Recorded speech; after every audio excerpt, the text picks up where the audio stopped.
Mesdames, Messieurs, bienvenue à ces programmes. Vous le savez, la République démocratique du Congo prend la tête de l'Union africaine. Plus d'une décennie après, la RDC revient à la charge et certainement vous avez entendu parler du ZLECAf, la zone de libre-échange continental africain. C'est ZLECAf qui fait débat ici en République démocratique du Congo. La loi est passée devant l'Assemblée nationale, cette loi passera en seconde lecture devant le Sénat, mais nous en parlons ce soir avec le ministre de Commerce extérieur de la République démocratique du Congo. C'est lui-là même qui a porté cette loi au niveau du Parlement, M. Jean-Lucien Boussa Tongo, qui est avec nous. Monsieur le ministre, bonjour. Bonjour. Comment vous allez? Très bien. Commerce extérieur, ça fait plusieurs années que vous êtes à la tête de ces ministères. Hein? Ça veut dire 2 ans et demi, 3. 2 ans et demi, 2 gouvernements successifs. Pourquoi ça vous intéresse autant? Bon, il a plu à la haute autorité du pays de me confier cette charge. Donc partout, les charges vont nous être confiées. Nous allons travailler avec la même détermination, avec la même conviction. Et nous serons exaltés à nous mettre au service des citoyens pour produire les biens publics et aider à la production des biens privés dont le peuple a besoin. Alors, nous avons invité pour parler du ZLECAf, la zone des libre-échanges continental africain. Ces mots reviennent, ça porte polémique. C'est quoi d'abord exactement? La zone des libre-échanges continental africaine est d'abord un choix opéré par le chef d'État africain.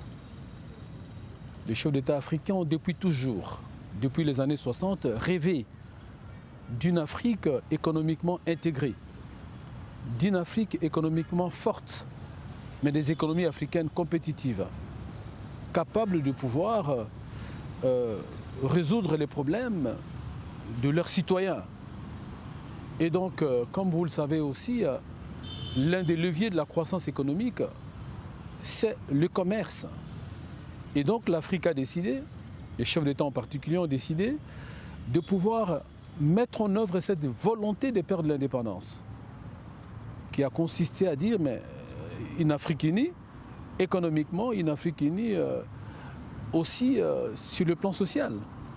Et donc, pour faire bref, la zone de libre-échange continental est cette volonté de chefs d'État africains d'intégrer les économies africaines, de les rendre compétitives, mais aussi, par son levier du commerce, lui permettre d'atteindre des taux de croissance de plus en plus élevés, d'accroître donc le revenu africain et d'améliorer par conséquent le bien-être de tous. C'est cela la zone de libre-échange. Oui, ça c'est une définition, j'ai envie de dire scientifique, descendant sur Terre. Quand vous posez la question, beaucoup de gens pensent que nous ouvrons nos frontières à tout le pays voisin sans que nous sachions ce que nous allons donner. C'est le rendez-vous du donner et du recevoir.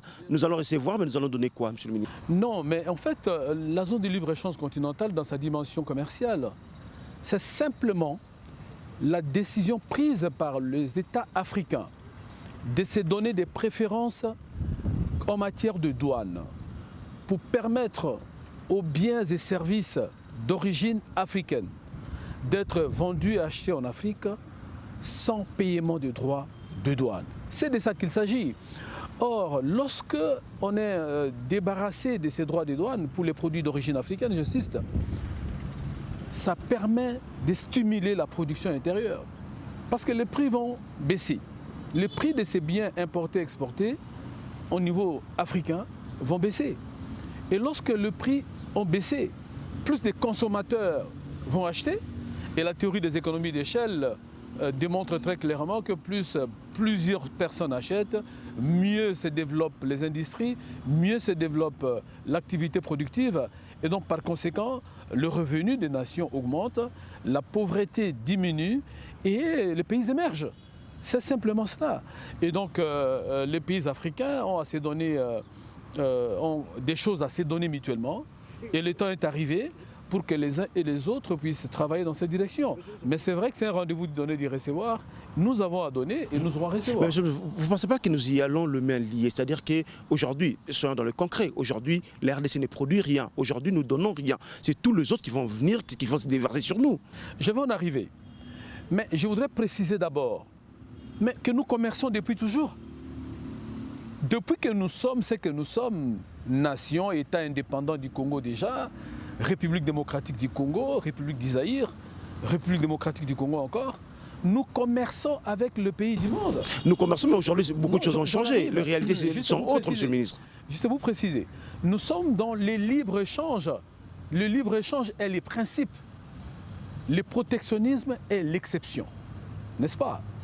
Mais dans le cadre de ces libres-échanges que nous pratiquons déjà tous les jours, les États africains se disent, mais non, pour les pays qui sont les nôtres, qui sont produits en Afrique, ça s'appelle produits d'origine africaine, et je l'ai indiqué tout à l'heure, nous nous donnons des facilités réciproques en matière de douane pour que les commerces soient facilités, parce qu'à partir du commerce, la production va augmenter, les investissements vont être drainés et l'activité économique va être diversifiée et donc par conséquent les richesses vont augmenter. Voilà donc c'est ce qui est important. Monsieur, allons dans le cas le plus concret. Alors, concrètement, Ouais. prenons le ciment produit au Katanga. Celui du Rwanda et du Burundi coûte moins cher, c'est-à-dire que notre ciment, celui qui produit au Katanga, celui qui produit à Kimpese, c'est compliqué. C'est-à-dire nous n'avons rien à donner, nous n'avons rien à importer. Non, non, nous avons beaucoup à donner. Hier, nous allions vendre en Angola tout le produit de la RDC, qui les habite, tous les autres, nous allions vendre en Angola. Aujourd'hui, c'est tout l'Angola qui vient chez nous, c'est-à-dire que nous ouvrons nos frontières. Et... Non, non, les frontières sont déjà ouvertes depuis longtemps. Aucune frontière n'est fermée aujourd'hui, toutes les frontières sont ouvertes. Nous supprimons les droits des douanes, mais Voilà, aujourd'hui... toutes les frontières sont ouvertes depuis toujours. On ne vit pas en autarcie déjà. Ok? Mais là, il y a un développement nouveau que je viens d'expliquer tout à l'heure. Maintenant, vous posez la question, mais notre pays risque, comme dit tout le monde, comme le dit tout le monde, il risque de devenir un déversoir. Mais que non. Mais que non. La question est de savoir, est-ce que cette zone de libre-échange continentale africaine, ça veut dire ces marchés préférentiels africains, comme il y a d'autres marchés préférentiels, hein. La Goa, les États-Unis donnent à la République démocratique du Congo la possibilité d'exporter vers les États-Unis des produits congolais sans droit de douane. Ce sont des opportunités. Et donc par rapport à l'Afrique, je veux dire qu'il y a une grosse opportunité. Les études les démontrent. Et avant d'arriver aux études, je voudrais dire que le commerce africain, intra-africain, représente 17% seulement. Entre les Africains, 17% seulement. Or, nous devons, entre nous, commercer le plus possible. La RDC est au cœur de l'Afrique centrale, avec 9 pays voisins. Nous devrions capter cette opportunité pour nous dire que ces marchés, je parle de l'Afrique centrale simplement, nous avec nos voisins, de 295 millions de consommateurs, nous devons les capter et capitaliser. C'est ça les défis qui sont les nôtres aussi. Mais en même temps, la République démocratique du Congo a donné. Mais j'entends les gens dire on n'a rien à exporter. Nous avons 6049 lignes tarifaires. On va me dire c'est encore de la théorie. Mais 6049 lignes tarifaires, ça veut dire quoi? 6000 possibilités, 6049 produits exportables. Mais concrètement, mais tout le monde sait qu'on exporte du café, tout le monde sait qu'on exporte du cacao, tout le monde sait qu'on exporte du quinquennat, tout le monde sait qu'on exporte du bois. Je vais vous arrêter sur le café. Je vais vous arrêter sur le café et le cacao. Je termine juste, parce que vous avez dit, mais est-ce qu'on a des produits à exporter? Je vous les cite. Mais tout le monde sait que nous avons une panoplie de produits miniers que nous sommes en train d'exporter tous les jours. Donc nous avons à donner simplement, et ça c'est vrai, nous avons encore des défis immenses à relever. Les défis de développement économique. Notre économie est extravertie. Notre capacité de production n'est pas à la dimension de ce que nous aurions voulu qu'elle soit. Et parce qu'il y a quelques problèmes qui se posent. Mais servons-nous de cette opportunité pour redynamiser notre économie, pour relancer nos capacités de croissance économique, pour relancer nos possibilités de diversification économique afin de capter les marchés africains. Il ne faut pas toujours être dernier de classe. La RDC n'a pas pour vocation d'être le dernier des États. La RDC n'a pas pour vocation de subir les décisions africaines. Nous devons avoir comme vocation d'être aussi la locomotive des États africains. Il faut savoir oser. D'accord, c'est dans le futur, mais pour l'instant, concrètement, le présent, vous parlez du café, du cacao. Ouais. En Côte d'Ivoire, aujourd'hui, il y a la guerre du cacao, mais chez nous, notre café, vous allez à l'Équateur, chez vous d'ailleurs, vous allez à l'Équateur, c'est dans des zones enclavées où pour y arriver, il faut y aller en avion, les routes sont très mauvaises, c'est-à-dire qu'aujourd'hui, notre café, on ne peut pas l'importer pour l'instant. C'est pourquoi je parlais d'opportunités j'ai indiqué quelles sont les opportunités. Mais c'est pour le futur, ce n'est pas aujourd'hui, ce n'est pas le je concret, monsieur le ministre. du présent, et il n'y a pas de futur sans présent bien géré. C'est clair, il faut avoir une vision, il faut avoir des rêves. Un pays sans rêve ne disparaît. La RDC doit avoir des rêves. La RDC doit avoir des ambitions. Si vous voulez ne pas avoir des ambitions, alors vous disparaissez tout simplement. Nous avons une ambition d'être une économie forte au cœur de l'Afrique. Ce n'est pas aujourd'hui, monsieur le ministre. On est d'accord que ce n'est pas aujourd'hui. Je parle des défis. Quels sont les défis qui sont les nôtres, entre autres? Mais entre-temps... Laissez-moi parler des défis. Allez-y. Comme ça, le débat est intéressant. Ok, allez-y.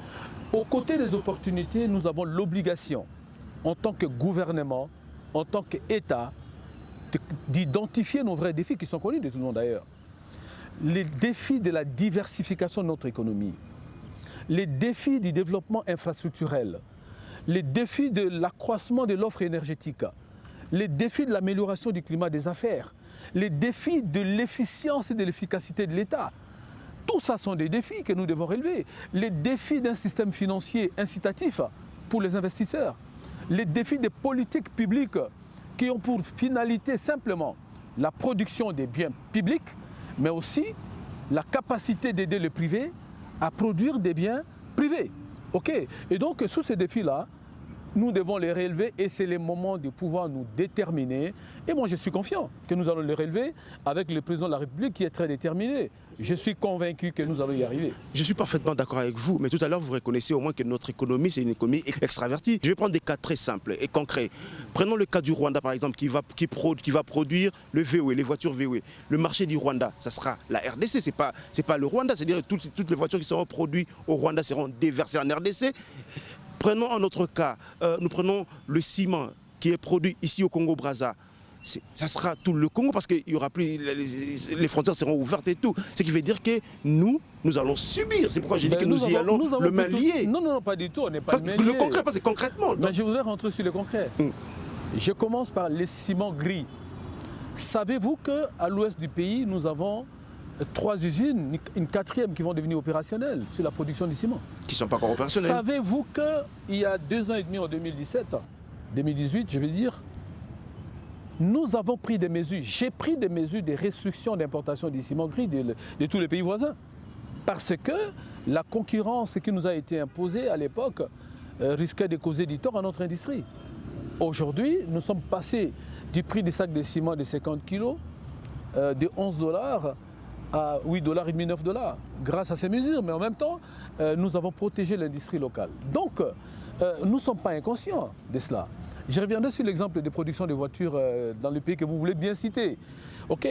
Mais maintenant, dans le cadre de la zone de libre-échange continentale africaine, nous avons la liberté de choisir, dans un premier temps, des produits qui font objet de ces commerces préférentiels. Les produits que vous avez cités, les ciments et tant d'autres, les ciments gris, le bar de fer, l'huile de palme, les sucres, etc., sont des produits qui se trouvent, c'est ce que nous avons appelé la liste de produits d'exclusion. C'est 3% des produits et c'est plus de 190 produits. Ces produits-là ne seront pas concernés par ces préférences douanières. Donc, ils ne vont pas subir le contre-coup, s'il y a contre-coup, du fait que nous avons libéralisé ces marchés des biens. Okay. Maintenant, vous parlez de la production de voitures probablement au Rwanda. Mais tous les pays ont une politique économique propre à chaque pays. À nous d'avoir notre politique économique propre aujourd'hui. Où est-ce que nous achetons les voitures? Nous achetons les voitures de l'Europe, des États-Unis, de l'Asie et d'ailleurs. Mais c'est clair. OK? Nous devons nous donner les capacités, nous, République démocratique du Congo, de pouvoir développer des chaînes de production industrielle.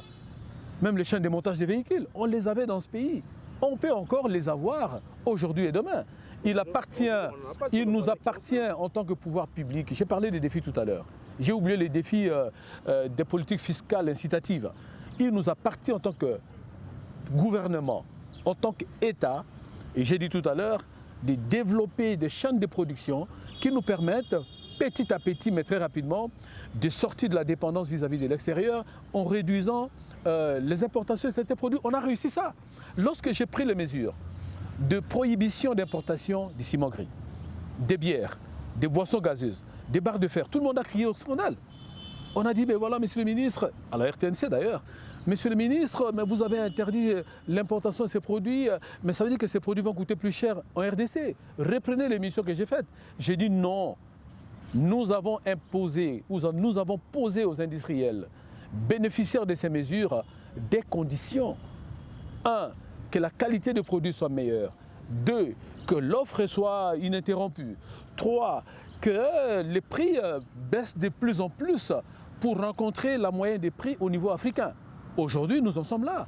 Et nous sommes fiers d'avoir ces résultats-là. On a préservé les emplois, on a accru les chiffres d'affaires, on a accru la participation de ces entreprises au budget de l'État, etc., etc. Donc, lorsqu'on veut, on peut. Moi, je suis plutôt optimiste parce que je considère que la RDC doit changer des paradigmes. On doit passer du pessimisme de la RDC à une autre façon de voir. Il y a une vision aujourd'hui. Parlons justement de ces mesures. Il y a une vision aujourd'hui. Il y a une détermination de faire bouger les choses dans le pays et je pense que nous y arriverons et le plus vite possible. La volonté y est, la détermination. Parlons justement de ces mesures que vous avez prises, où nous en sommes aujourd'hui. Quand vous allez à Loufou, nous consommons tout ce qui vient de l'Angola, même papier mouchoir, paille, tout nous a imposé, ça vient de l'Angola. Aujourd'hui, ça veut dire que ces mesures, vous les avez prises à l'époque, aujourd'hui. En tout cas, on ne consomme pas des ciments venant de l'Angola, on ne consomme pas les barres de fer venant de l'Angola, on ne consomme pas la bière. Non, mais sur le marché, le ciment venant de l'Angola coûte moins cher que les ciments produits ici. Nous consommons tout ce qui vient de l'Angola. Moi, je vous démontre qu'il y a des produits sur lesquels on ne dépend pas des importations. Absolument pas, en tout cas dans la partie ouest de la République démocratique du Congo. Cependant, les pays sont interdépendants. Mais le commerce international est né du fait de quoi? Simplement, votre déficit interne en termes d'offres de biens et services doit être comblé par l'excédent des autres pays et vice-versa. Les changements de paradigme aujourd'hui, c'est que nous réduisions, n'est-ce pas, de plus en plus notre dépendance en termes de consommation intérieure par la production des pays étrangers. Nous devons produire à l'interne, nous devons dégager des excédents. Mais là où on ne peut pas, on importera toujours. Les problèmes aussi, un des défis à relever, c'est que notre balance commerciale doit aujourd'hui être une très bonne balance commerciale excédentaire. C'est aussi ça le défi de la zone de libre-échange continentale africaine. Nous devons y travailler. Cessons de ne pas avoir des rêves. Cessons de ne pas avoir une vision, une détermination. Moi, je suis convaincu que dans une perspective à moyen terme, la République démocratique du Congo, changeant de paradigme, est capable de changer sa situation aujourd'hui. Il faut rompre avec ces paradoxes. Moi, j'ai atteint des résultats par rapport à cela et je pense que dans d'autres secteurs, on peut atteindre d'autres résultats aussi. Et je retiens dans ce que vous dites, changera, vous parlez du futur, c'est-à-dire que, monsieur le ministre, est-ce que c'était le moment de nous engager dans cette zone? Est-ce qu'on ne pouvait pas attendre? Ben moi, je pose juste la question. Beaucoup de gens me posent la question, mais est-ce qu'on ne pouvait pas attendre? On attendrait quoi et qui? Lorsque tout le monde est dans la compétition économique, vous dites, nous, on attend. Mais les temps d'avoir quelque chose à produire. S'il vous plaît, lorsque tout le monde est conscient qu'il faut se servir de l'Afrique, du marché commun africain, comme levier de la croissance économique, pour développer nos capacités de pouvoir produire à l'interne, dégager des excédents, n'est-ce pas, pour les vendre en Afrique. Vous dites, non, nous, on va attendre. On va développer d'abord notre économie à l'interne. Mais une économie ne peut pas se développer en autarcie. C'est vrai que certains pays se sont fermés pour dire, nous voulons d'abord résoudre nos problèmes internes avant d'avancer. Voilà. Mais vous saurez produire et ne pas écouler à l'extérieur et pensez-vous devenir très riche avec ça? Aujourd'hui, la Chine est ce qu'elle est parce qu'elle est dans tous les marchés commerciaux internationaux et pas de la moindre manière. Nous devons être capables de pouvoir à la fois, et c'est un défi important, je suis d'accord avec vous, que produire à l'interne, mais on ne doit pas attendre. Mais les missionnaires, lorsqu'ils arrivent en Afrique, ils trouvent une maison en briques? Non, ils trouvent les Africains dans la situation africaine de l'époque. Mais vous avez vu qu'ils sont allés dans les fonds fins des pays africains pour construire des missions, avec des briques cuites, avec des tôles. Et le développement a commencé. Ah non, il faut éviter d'attendre et d'agir avant d'avoir toute la lumière. C'est condamner dans l'inaction. Et moi, je ne suis pas d'accord de condamner le pays dans l'inaction. Une autre inquiétude, vous savez, vous et moi, vous savez qu'à l'est de la RDC, par exemple, ce sont des conflits de troubles, des zones de troubles, des zones de conflits. Aujourd'hui, nos frontières sont pas sûres. Est-ce qu'on ne pouvait pas intégrer les CAF après avoir restauré l'intégrité territoriale? Nous avons des défis, et j'ai indiqué. Parmi les défis, c'est aussi les défis sécuritaires. Mais la RDC n'est pas le seul pays au monde, ou à l'Afrique, qui connaît des problèmes sécuritaires. La Centrafrique, qu'est-ce qui se passe là-bas maintenant? Elle est membre de la zone de libre-échange continentale africaine. L'Éthiopie, qu'est-ce qui s'est passé? Mais l'Éthiopie est membre de la zone de libre-échange continentale africaine. Et je vous cite que ces pays-là. Donc les conflits sont là. Les défis aujourd'hui des pays africains, d'ailleurs, le chef de l'État congolais aura la lourde responsabilité de mener ces combats. L'agenda de l'Afrique, faire taire les armes. Le chef de l'État congolais a la responsabilité aujourd'hui et a l'honneur de pouvoir mettre en œuvre cet agenda.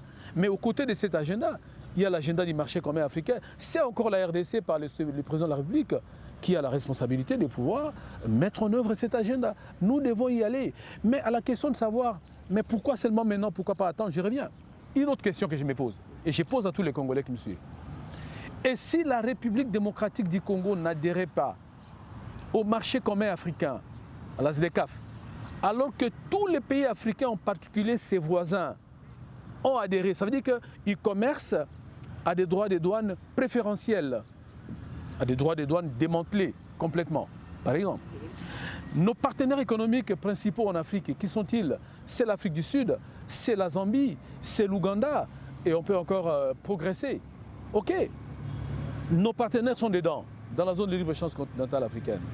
Nos partenaires commerciaux, nos voisins, tous, bénéficient réciproquement des préférences en matière douanière. La RDC dit, moi, je garde ma position actuelle. Vous savez ce qui va se passer? Parce qu'il n'a rien à donner. Vous savez ce qui va se passer? Qu'est-ce qui se passe? Ce qui va se passer, c'est que ces pays vont avoir des incitations en termes de production entre eux, n'est-ce pas? Les coûts des facteurs de production vont coûter moins cher entre eux, parce que c'est déduit des droits de douane.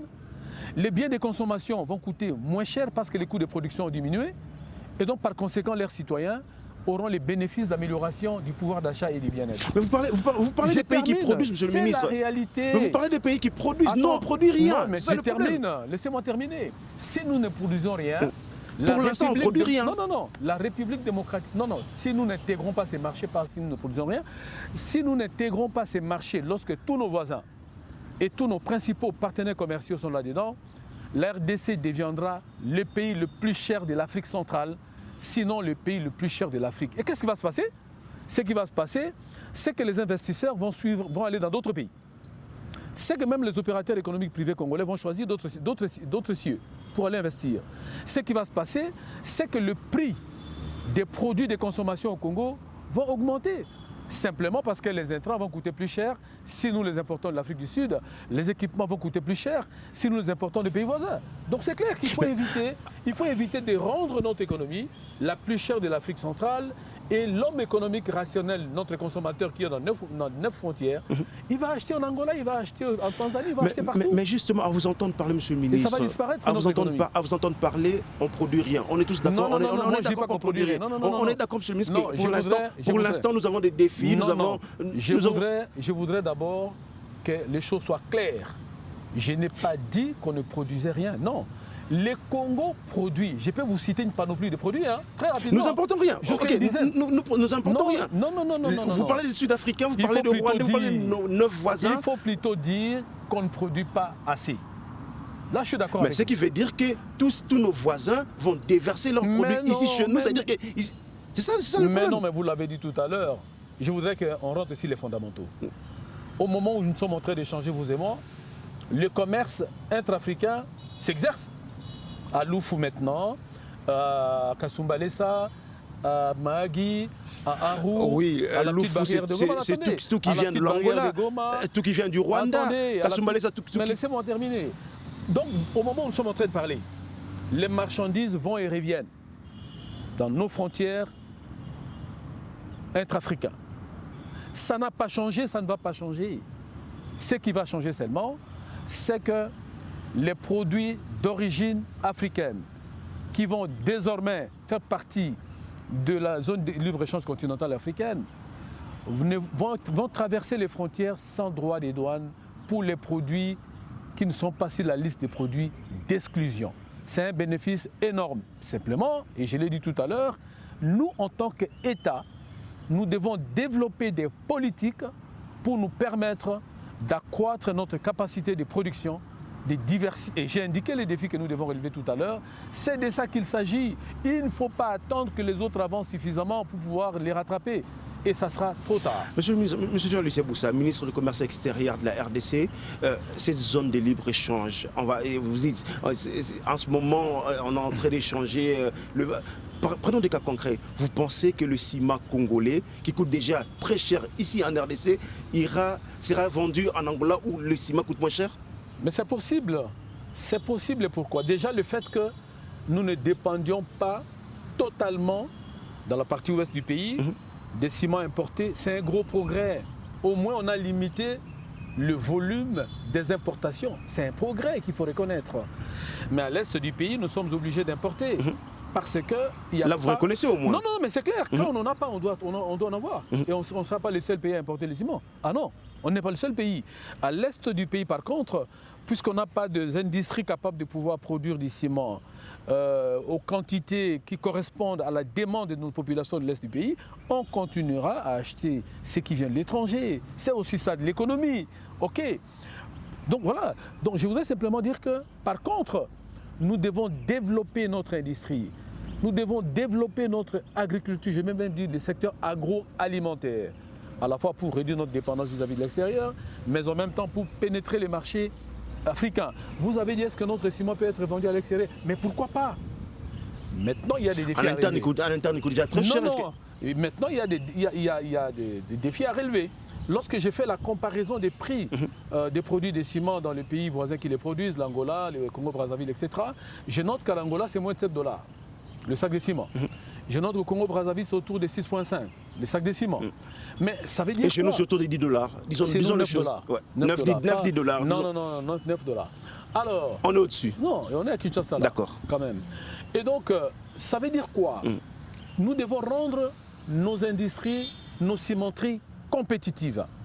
Les mesures de restriction ne suffiront pas parce qu'elles ne seront pas prises éternellement. La compétitivité, c'est aussi une fiscalité assouplie, allégée.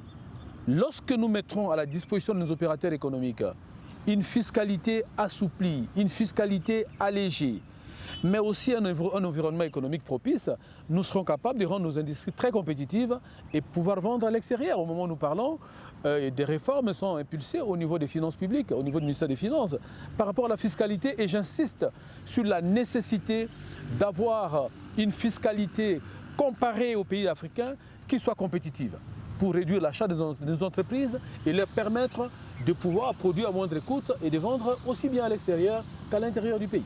Monsieur le ministre, aujourd'hui nous importons nos matières premières que nous importons, c'est ce qui nous reste à importer jusqu'à présent. À exporter, oui. À exporter, c'est ce qui nous reste à exporter jusqu'à présent. Mais ces mêmes matières premières, lorsqu'ils arrivent en Zambie par exemple, ils sont travaillés sur place. Mais est-ce qu'il y a-t-il des mécanismes pour rassurer tous les importateurs?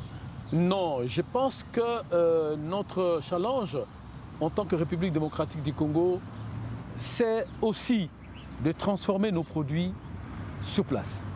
Nos minerais. Là où nous sommes les mieux outillés, par exemple, les minerais, nous devons être capables de pouvoir les transformer sur place. Et c'est ça la volonté de l'État congolais aujourd'hui. C'est la volonté affichée par le président de la République. Nous devons être capables de pouvoir les faire. Mais pour être capables de pouvoir les faire, il faut créer les conditions qui permettent aux investisseurs de s'implanter durablement dans le pays. J'insiste sur la fiscalité, j'insiste sur la connectivité interne, développement des infrastructures, j'insiste sur la problématique de la suffisance de l'offre énergétique. J'insiste aussi sur un système financier où lorsque on a besoin d'accéder à un crédit bancaire, on y accède au moindre coût, n'est-ce pas, et dans les meilleures conditions.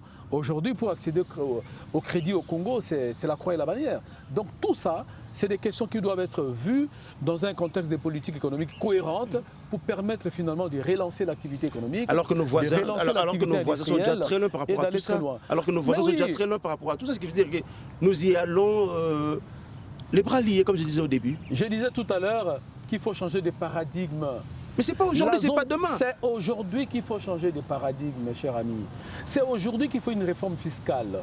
C'est aujourd'hui que nous avons besoin d'un système financier efficace au service de l'entrepreneuriat. C'est aujourd'hui que nous avons besoin de les connecter nos régions. C'est aujourd'hui que nous avons besoin aussi d'avoir une politique d'exportation qui connecte le pays de pays voisins par des routes, des chemins de fer qui facilitent la tâche aux opérateurs économiques, réduisant ainsi le coût des transports et les coûts commerciaux. C'est clair.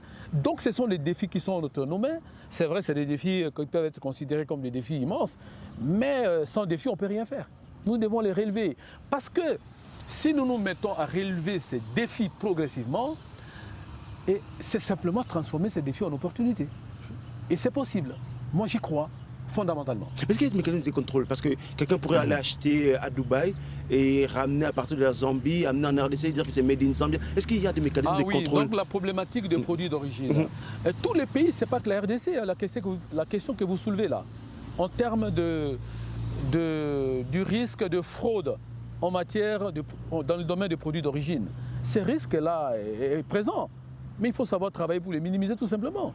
Il n'y a pas d'initiative sans risque. Il faut simplement savoir minimiser le risque, sinon les réduire drastiquement.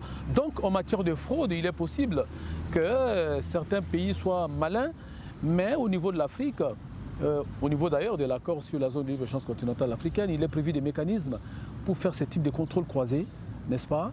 Et des mécanismes de règlement des différends qui nous permettent d'éviter ce genre de choses. À vous entendre parler, je commence à rejoindre ceux qui disent, ceux qui ont peur, disent que nous y allons un peu plus pressés alors que ce n'était pas le moment. C'est comme si on ne s'est pas préparé, c'est comme si ce n'est pas encore le moment d'y aller, monsieur le ministre. On est bien préparé. Mais aujourd'hui, nous conversons avec l'Europe. Ce n'est pas une décision politique, par exemple. Non, c'est pas une décision politique. C'est fondamentalement technique et économique. C'est pas parce que le président de la République prend la tête de l'Union africaine que nous devons adhérer aux ECAF. Au plan politique africain, c'est une vision qui perd de l'indépendance, mais qui doit être déclinée. 60 ans après, on ne doit pas attendre et attendre. Le moment parce qu'on n'a rien à donner. S'il vous plaît, on a beaucoup à donner. Pour l'instant, on n'a rien à donner. Non, on a beaucoup à donner, mais il faut travailler. Il faut travailler. Dites-moi, qu'est-ce qui nous empêche d'aller sur les fleuves ici, de prendre du poisson et de les vendre? Qu'est-ce qui nous empêche de développer notre agriculture? Mais il faut des politiques pour ça. Notre pays ne subventionne pas l'agriculture. Autant que l'agriculteur industriel a des difficultés pour accéder au crédit. Je l'ai indiqué tout à l'heure. Il appartient à l'État, créateur de biens publics, de pouvoir prendre sa responsabilité et mettre en place un environnement économique propice à la relance de l'activité économique et qui permet donc, par conséquent, au pays, à l'économie congolaise, de devenir compétitive, de se diversifier et de faire face à tous les défis. Nous ne serons pas les premiers pays africains à être là-dedans. L'Union européenne a commencé avec combien de pays? Mais finalement, tout le monde y a adhéré. OK. Il ne faut pas être ces pays qui attendent toujours que les autres avancent des 10 pas pour prendre les premiers pas. Ah non. Il faut oser. La RDC doit être capable d'oser. Ce n'est pas une décision politique interne, non. Parce que le chef de l'État prend la tête de l'Union africaine, donc par conséquent. Mais non. Il est démontré par les études, aussi bien internes qu'au niveau de la Banque mondiale et de l'Union africaine, que la zone de libre-échange continentale africaine, bien mise en œuvre, va permettre d'accroître le revenu africain de 7%. Il est démontré que la mise en œuvre efficace de ces marchés communs va permettre de réduire la pauvreté et de rendre des économies compétitives et inclusives.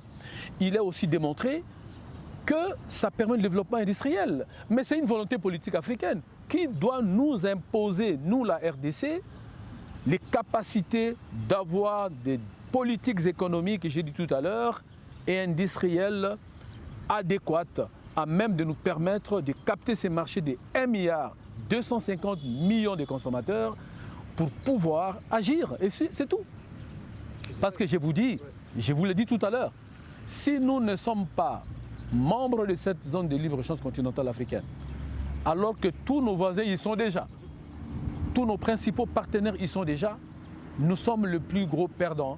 Notre pays devient le pays le plus cher en Afrique les consommateurs, les Congolais vont fuir, ils vont acheter auprès des pays voisins.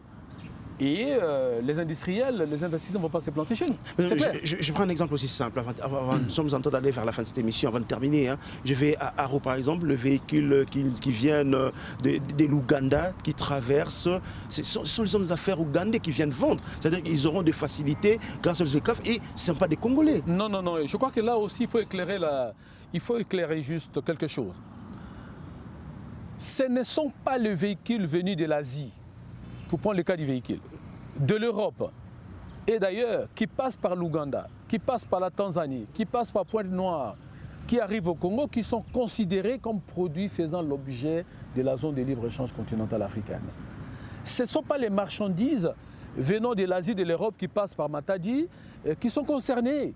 Ce sont les produits d'origine africaine qui sont considérés dans le bénéfice de l'élimination des barrières tarifaires. Ce n'est pas les produits venant d'ailleurs. Donc je pense que là-dessus aussi, beaucoup de questions se posent sur les pertes en matière de recettes publiques. Exactement. Non. C'est ça ce qui fait la crainte, exactement. Voilà. Par rapport à la problématique de pertes en recettes publiques, les recettes de douane, il est démontré, d'après le chiffre que nous avons de la part de la DGDA, que les importations venant de tous ces pays africains représentent 25% de nos recettes douanières. Mais pour les autres pays, Asie, Europe, etc., qui passent par Matadi, etc., représentent 75% des recettes. Dans les 25% des recettes, le plus gros de recettes, ce sont des recettes douanières des produits comme les voitures dont vous avez parlé, qui viendraient de l'Asie, qui passent par l'Ouganda, la Zambie d'ailleurs, etc. Ce sont des produits qui viennent d'ailleurs et non de l'Afrique. De sorte que les pertes en droit des douanes sont minimes. Encore que ça va être opérationnalisé sur un délai de 13 ans pour la République démocratique du Congo. Nous sommes en 2021, plus 13 ans. C'est en 2034 que progressivement, nous allons complètement démanteler les produits que nous avons choisis. 13 ans. Dans 13 ans, la RDC n'est pas capable de changer de paradigme et de se développer. Dans 13 ans, vous pensez? Mais ce n'est pas possible. Ce n'est pas possible. Nous avons de l'ambition dans ce pays. Donc, et puis donc, dans les 25%, je voulais dire, la part des produits d'origine africaine est très minime. La RDC en particulier, qui ne change principalement qu'avec l'Afrique du Sud, avec, j'ai parlé du Kenya, de la Zambie, de l'Ouganda, etc., sa part est minime. La part de ces produits d'origine africaine dans le recette de douane est tellement minime que la compensation en termes d'impôts, parce qu'avec les facilités douanières, avec les démantèlements des tarifs douaniers, la production intérieure va être améliorée, les économies vont se développer, les revenus vont augmenter et donc les impôts intérieurs vont compenser de manière plus que substantielle ces pertes minimisables en termes de recettes douanières pour les produits d'origine africaine. Donc les craintes peuvent être fondées, mais elles sont minimisables. Et alors que la production intérieure va compenser à travers les impôts ces pertes-là. Dernière question, parlons de l'intégration nationale. Avant de parler de l'intégration régionale, on va terminer par là, Monsieur le ministre. Vous disiez tout à l'heure que ce n'est pas une décision politique, ce n'est pas parce que le président de la République devient président de l'Union africaine que nous y allons, mais il n'y a pas que la RDC, il y a beaucoup de pays africains qui hésitent. Le cas de l'Érythrée, par exemple. L'Érythrée hésite un peu pour y aller. Pourquoi nous y allons Ça fait 54 pays africains sur 55 qui ont signé l'accord sur la zone de libre-échange continentale africaine. J'indique que quand je ne suis pas érythréen, mais c'est quand même... J'étais à la dernière réunion de l'Union africaine où l'Érythrée est en train d'avancer. Et vous allez apprendre bientôt que l'Érythrée est partie. Et avant, ça n'a pas de tortue, c'est-à-dire qu'ils font des études. J'en reviens. Mais nous, on a fait des études. On a des études. Et nous avons dit nous avons des études aujourd'hui. Moi, je vous parle de la fiscalité. Enfin, je vous parle des pertes de recettes en douane. C'est parce que nous avons étudié cela que je donne des chiffres, n'est-ce pas? Et donc, c'est 54 pays ici, 55. Et la particularité de la RDC, c'est que nous avons 9 voisins qui sont tous dans la zone de libre-échange continentale africaine.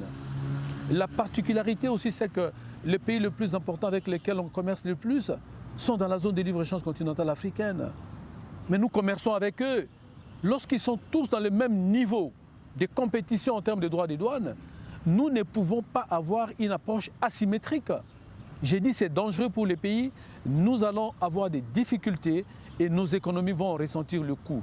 Nous avons intérêt à être dans cette dynamique parce qu'il y a 3 avantages. Le premier, c'est que nous allons vendre nos produits sans droit des douanes, mais nous allons aussi importer les intrants sans droit des douanes, ce qui fait que dans ces domaines-là, les intrants, comme les biens d'équipement, contribuent à la formation du coût de production et donc par conséquent, les prix des produits vont baisser et c'est nos populations qui en seront les bénéficiaires.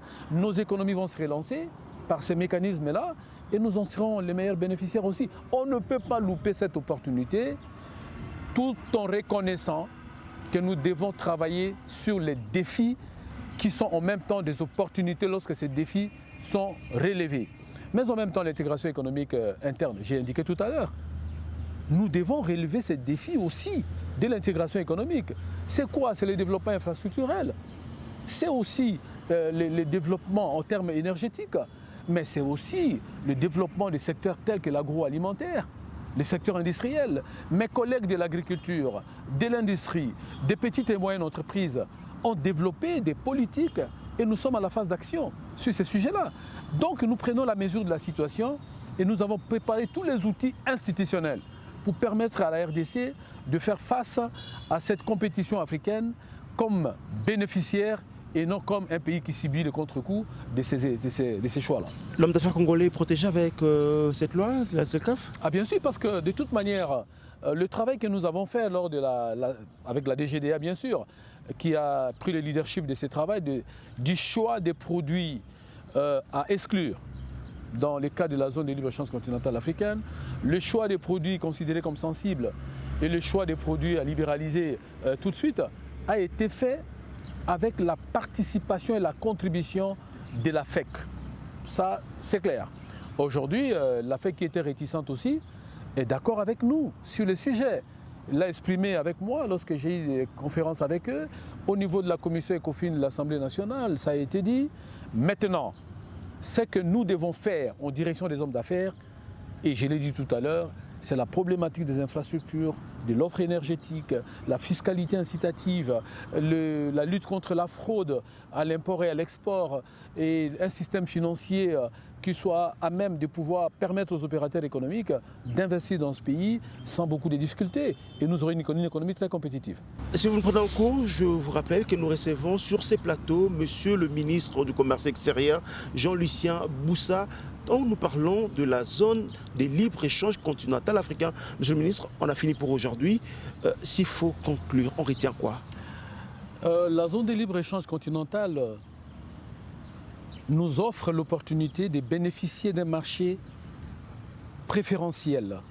Il s'agit d'un accord commercial préférentiel que les pays africains se sont donnés réciproquement. De manière concrète, il s'agit du démantèlement des tarifs douaniers entre pays africains pour les produits d'origine africaine. Ceci est bénéfique pour nos économies parce que ça permet de réduire le prix de nos biens produits en Afrique, ça permet de relancer nos économies et ceci permet d'accroître le revenu des pays africains. Mais en même temps, rendre nos économies inclusives en réduisant en même temps la pauvreté. La République démocratique du Congo ne peut pas ne pas y aller. Nous avons intérêt. Parce que si nous ne sommes pas engagés sur cette voie, alors que tous nos pays voisins neufs, et les pays avec lesquels nous commerçons le plus, Afrique du Sud et autres, ils sont dedans, nous risquons d'être le pays le plus cher d'Afrique et nous ne pouvons pas nous permettre de remettre notre pays sur cette orbite-là. Donc nous avons intérêt à y aller. La population congolaise doit être rassurée que c'est une vraie opportunité. Mais en même temps, on a des défis à relever. Il y a des défis importants. L'efficacité de l'État, l'efficience de l'État, le développement des infrastructures, l'augmentation de l'offre énergétique, une politique industrielle conséquente, une politique agricole à même de pouvoir permettre au pays de développer son potentiel agricole et industriel. Tout ceci si tout ceci est fait, La RDC va devenir cette puissance économique dès 1965, 67, 70, etc. Nous sommes capables de pouvoir élever ces défis et nous ne pouvons pas nous permettre aujourd'hui une erreur. Il n'y a pas que les marchés africains. Il y a les marchés américains qui nous a ouverts, avec la réadmission de la RDC à l'AGOA. Il y a les marchés chinois. Cette AGOA, on n'en voit rien aux États-Unis, hein, dans cette AGOA. Non, on était suspendus. Maintenant, nous y allons pour visiter les États-Unis sans amener quelque chose avant aux États-Unis. On était suspendus. Même avant, nous y allions. Non, j'ai des chiffres. Même avant, on y allait pour visiter les États-Unis et non importer. J'ai des chiffres. Lorsque nous étions à l'AGOA, nos exportations tournaient autour de 550 millions à 600 millions de dollars. Lorsque nous sommes sortis de l'AGOA, nous sommes descendus à 26 millions de dollars. Donc ce sont des chiffres très clairs. On risque de pas finir cette émission. Je crois que si nous y allons, on ne risque pas finir cette émission. Je vais simplement dire que nous avons des marchés sur lesquels notre regard doit être tourné. Les marchés européens, bien sûr, les marchés américains avec les facilités que nous avons, les marchés chinois avec 400 millions de consommateurs solvables. Donc nous avons intérêt de pouvoir en profiter et notre vocation et notre volonté, c'est vraiment de mettre l'économie congolaise sur les rails de la croissance économique afin de nous permettre de pouvoir sortir de la situation actuelle en changeant de paradigme et c'est possible avec la volonté affichée du président de la République. Vous rassurez ceux qui ont des craintes que nous ouvrons nos frontières à nos 9 voisins qui vont se déverser sur nous alors que le Made in Congo n'existe pas pour... Non, les frontières sont ouvertes depuis des temps immémoriaux. Les problèmes aujourd'hui, c'est rendre notre économie compétitive et nous sommes capables de pouvoir le faire. On a fini M. pour aujourd'hui. Espérons que la ZLECAf pourra être avantagée pour le Congolais que pour nos voisins. Elle sera avantageuse. Monsieur le ministre, merci. Merci. Merci à vous et à très bientôt sur votre écran.